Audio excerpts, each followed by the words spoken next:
So actually, building off of what you were just saying, you know, a lot of this 2012 people who are really kind of helping to move us into this new era, consciousness-based, you know, Sure. authors and teachers, talk about, you know, really coming together. We need to realize we're co-creating what's happening, and we are responsible for where we're going. The question is, I think for a lot of people who don't buy into the fear aspect of it, what is the if you could give advice to them, what would you say the best way to kind of navigate this new world is? Sure. And what about our thinking has to change? That's three questions. I know, I'm squeezing it all in. Yes, and you're doing a very good job.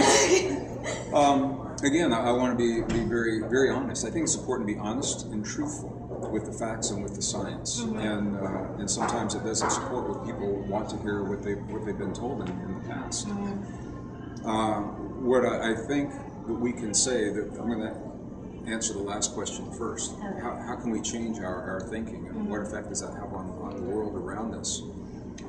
Our ancestors are very clear, and the best science of our time is very clear, that the world around us is nothing more, nothing less than a reflection of what we have become from within. And how deep that way of thinking goes is what carries us into the solutions for our time.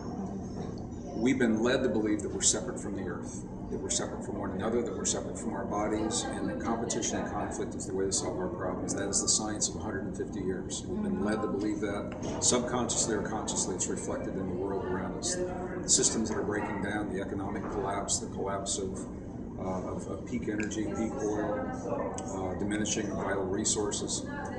We've been led to believe that we live in a world of scarcity. The best science of our time is now overturning that and telling us that we're deeply connected to our bodies, that we're deeply connected to one another, we're deeply connected to the earth, and that nature is in fact based upon a powerful model of cooperation and what is called mutual aid. And that while competition happens, it happens in certain circumstances, like climate change, for example, where people are pitted against the belief of the scarcity.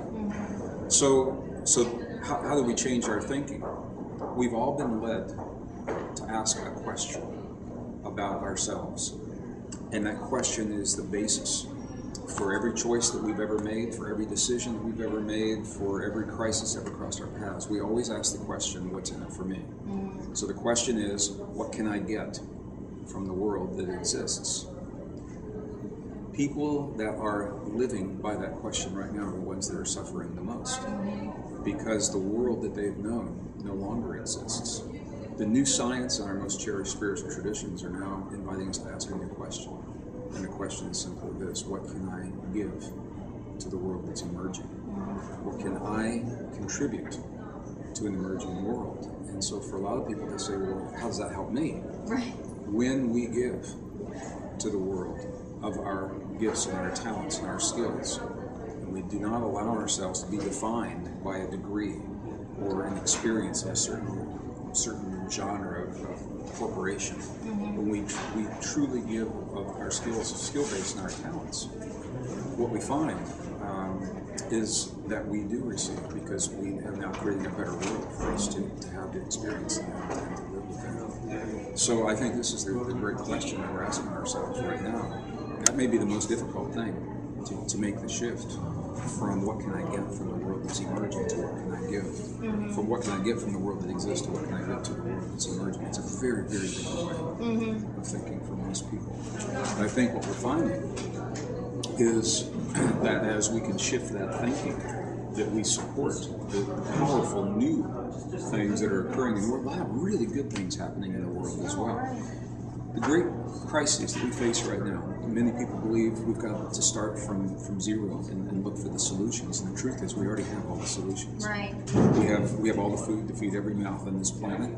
We have the energy and forms of energy to create fuel and heat and cooking in every home on this planet right now. Maybe not 100 years from now, but right now we do. It's not about creating solutions, it's about the thinking that allows those solutions in our lives.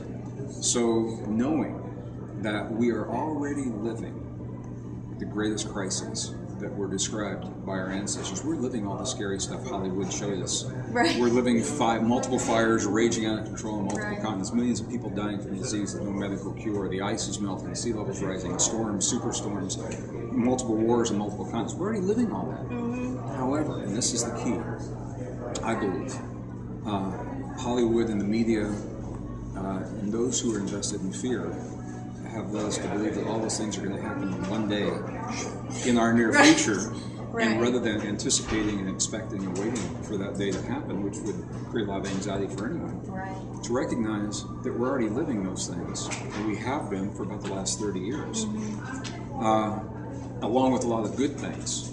I think it gives a whole different feel for where we are right now. So yeah, we're already dealing with those big problems, and we could do better. I think we're doing a good job. Right. And if we can focus on the good things that are emerging, rather than in the beginnings, rather than on the endings of the things of the past, I think it's this perspective, and it's all about perspective, that gives us a reason to be hopeful, create the hope and the possibility for the new world that's emerging. And that's why I'm so optimistic. Right.